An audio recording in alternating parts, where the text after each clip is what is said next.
Negara-negara besar seperti Tiongkok, Amerika, Jepang, India, Korea Selatan, dan Australia tengah bersaing dalam pengembangan senjata hipersonik dan energi terarah.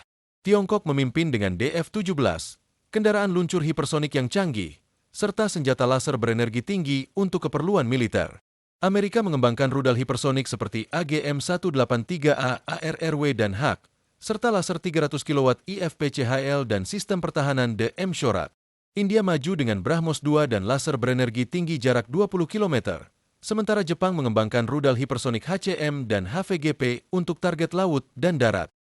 Korea Selatan mempercepat pengembangan rudal hipersonik untuk melawan ancaman Korea Utara. Australia, melalui program HIVIRE, fokus pada rudal scramjet presisi tinggi serta senjata laser untuk perlindungan kapal dan kendaraan tempur. Teknologi ini mencerminkan dominasi militer masa depan, dengan kecepatan, mobilitas, dan presisi sebagai kunci utama. Teknologi hipersonik dan senjata laser ini tidak hanya menggambarkan kemajuan militer, tetapi juga membawa tantangan strategis baru. Kemampuan rudal hipersonik untuk melaju dengan kecepatan lebih dari Mach 5, menghindari sistem pertahanan udara, dan menghantam target dengan presisi tinggi, menciptakan kebutuhan mendesak akan sistem pertahanan yang lebih canggih. Sementara itu, senjata laser menawarkan solusi energi terarah untuk menghancurkan ancaman seperti drone, rudal, dan bahkan pesawat musuh dengan kecepatan cahaya. Namun, investasi besar-besaran dalam teknologi ini menimbulkan pertanyaan tentang perlombaan senjata global yang dapat memicu ketegangan geopolitik lebih lanjut.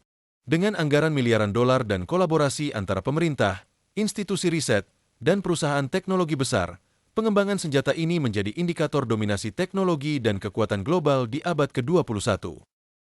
Di tengah perlombaan senjata ini, negara-negara seperti Amerika, Tiongkok, Rusia, Jepang, India, Korea Selatan, dan Australia berlomba untuk mendominasi medan perang masa depan. Setiap negara memiliki pendekatan unik. Amerika dan sekutunya fokus pada integrasi teknologi canggih dengan platform militer yang sudah ada, sementara Tiongkok mengandalkan inovasi cepat dan penerapan strategi senjata berbasis hipersonik dan energi terarah. Jepang dan Korea Selatan, dengan fokus pada ancaman regional, mengembangkan sistem yang lebih spesifik untuk mempertahankan kedaulatan mereka, sementara Australia berfokus pada kolaborasi internasional untuk memperkuat kapabilitasnya.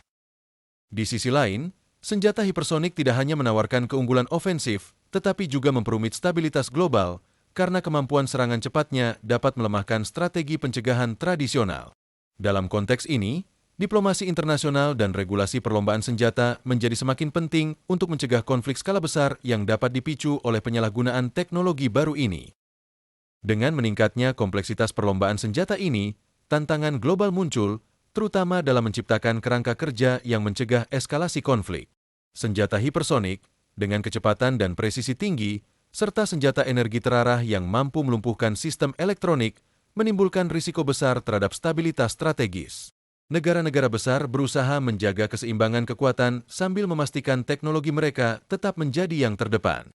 Namun, perlombaan ini juga menciptakan ketegangan geopolitik yang meningkat karena kesenjangan teknologi antara negara maju dan berkembang semakin melebar. Selain itu, pengembangan senjata seperti Railgun dan Trident II menunjukkan komitmen untuk mempertahankan keunggulan strategis melalui inovasi yang revolusioner. Di sektor bawah air, torpedo Mark 48 menawarkan kemampuan adaptif yang memastikan target tetap dihancurkan meskipun kehilangan jejak sementara. Sedangkan rudal jelajah Tomahawk memberikan keunggulan taktis melalui kemampuannya menyelinap di medan yang sulit dan menyerang target dengan presisi. Sistem rudal SM-2 dan SM-3 menjadi elemen kunci dalam pertahanan udara dan anti-rudal balistik, memungkinkan kapal-kapal perang AS untuk bertindak sebagai perisai bergerak yang melindungi wilayah udara dan maritim. Dengan kemampuan peluncuran yang presisi dan daya tembak yang ditingkatkan, sistem ini memperkuat peran Angkatan Laut AS dalam menjaga stabilitas global. Dalam skenario yang semakin kompetitif ini, kolaborasi internasional dan diplomasi memainkan peran penting untuk mencegah terjadinya perlombaan senjata yang tidak terkendali. Meski perlombaan teknologi ini memicu inovasi, tanpa pengawasan yang ketat, potensi kehancurannya dapat melampaui manfaat strategisnya. Sejumlah pakar menyerukan pembentukan perjanjian internasional untuk mengatur pengembangan dan penggunaan senjata hipersonik dan energi terarah, mirip dengan perjanjian pengendalian senjata nuklir di masa lalu. Namun, tantangan muncul karena beberapa negara, seperti Tiongkok, Rusia, dan Amerika Serikat melihat senjata ini sebagai elemen vital dalam menjaga supremasi militer mereka. Ketegangan geopolitik yang sudah ada, seperti konflik di Laut Cina Selatan dan Semenanjung Korea, semakin memperkuat urgensi negara-negara besar untuk mempercepat pengembangan teknologi ini, mengabaikan potensi dampak buruknya terhadap keamanan global. Sementara itu, negara-negara lain, seperti India, Jepang, dan Australia, lebih fokus pada pengembangan teknologi ini sebagai sarana pertahanan diri dan untuk mengimbangi kekuatan regional. Ini menciptakan dinamika baru di mana aliansi strategis dan kompetisi teknologi tidak hanya menentukan keberhasilan militer, tetapi juga hubungan internasional di masa depan. Dengan tantangan besar ini, dunia harus menghadapi fakta bahwa perlombaan senjata ini tidak hanya soal teknologi, tetapi juga tentang siapa yang memiliki kekuatan untuk mengendalikan masa depan. Dalam menghadapi tantangan global yang diakibatkan oleh perlombaan senjata hipersonik dan energi terarah, penting untuk mendorong transparansi dan dialog antar negara.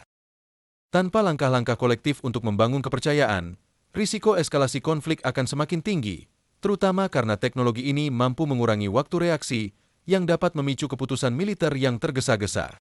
Organisasi internasional, seperti Perserikatan Bangsa-Bangsa, serta forum-forum multilateral, harus memimpin upaya untuk merumuskan kerangka kerja pengendalian senjata yang baru, khususnya untuk teknologi-teknologi canggih ini. Hal ini dapat mencakup larangan penggunaan teknologi hipersonik dan laser dalam misi ofensif, pembatasan jumlah senjata yang dikembangkan, serta transparansi dalam uji coba dan penyebaran. Upaya ini akan meniru keberhasilan perjanjian-perjanjian seperti START dan infanteri, meskipun tantangannya jauh lebih besar di tengah lanskap geopolitik yang semakin terfragmentasi. Pada akhirnya, masa depan perlombaan senjata hipersonik dan energi terarah tidak hanya ditentukan oleh kecanggihan teknologi atau strategi militer, tetapi juga oleh visi kolektif umat manusia. Apakah kita akan memilih jalan persaingan tanpa akhir, atau kita akan memanfaatkan potensi teknologi ini untuk membangun dunia yang lebih aman, adil, dan sejahtera? Jawaban atas pertanyaan ini akan menentukan warisan yang kita tinggalkan bagi generasi mendatang. Keputusan ini menuntut kesadaran global bahwa kekuatan besar tidak hanya berasal dari kemampuan menghancurkan, tetapi juga dari keberanian untuk bekerja sama demi kebaikan bersama. Kerangka kerja internasional seperti perjanjian non-proliferasi senjata baru dan penguatan institusi multilateral dapat menjadi langkah awal untuk memastikan bahwa pengembangan teknologi mutakhir diarahkan pada tujuan damai. Negara-negara perlu menempatkan dialog di atas konflik, berbagi teknologi untuk kepentingan bersama, dan menetapkan batasan yang jelas terhadap penggunaan senjata yang dapat menghancurkan keseimbangan global. Dalam hal ini, kemajuan dalam pengawasan dan transparansi internasional sangat penting, sehingga setiap negara dapat mempertanggungjawabkan pengembangan senjata mereka di hadapan komunitas dunia. Masa depan dunia kini berada di persimpangan jalan.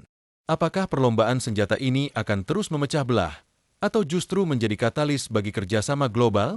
Jawabannya terletak pada bagaimana kita mengelola kekuatan teknologi ini, baik melalui kebijakan yang bijaksana, inovasi yang bertanggung jawab, maupun kolaborasi lintas batas. Dengan demikian, tantangan yang ada saat ini bisa diubah menjadi peluang untuk menciptakan dunia yang lebih stabil, aman, dan makmur untuk semua.